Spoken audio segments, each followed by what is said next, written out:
ஆண்டவராகிய இயேசு கிறிஸ்துவை விசுவாசிக்கிறது தான் நீதி. சொல்லுங்க ஆமென்.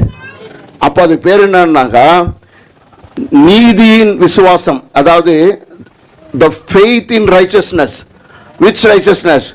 God's righteousness. அப்போ விசுவாசம் நீதியை உருவாக்கும் வல்லமை உடையது. யார்கிட்ட நீதி உண்டாக்கணும்? என்னுடைய கிரியைகள் இல்ல, தேவன் என்னை ஏற்றுக்கொள்கிறது அளவுக்கு நீதியை விசுவாசம் சம்பாதித்து தருகிறது. சொல்லுங்க ஆமென். நீதி என்ன ஆகுதா? நீதி என்ன ஆகுதா? அதுல இருக்கிற மாதிரியே படி போதும். நீதி உண்டாகுது. நீதி என்ன ஆகுது?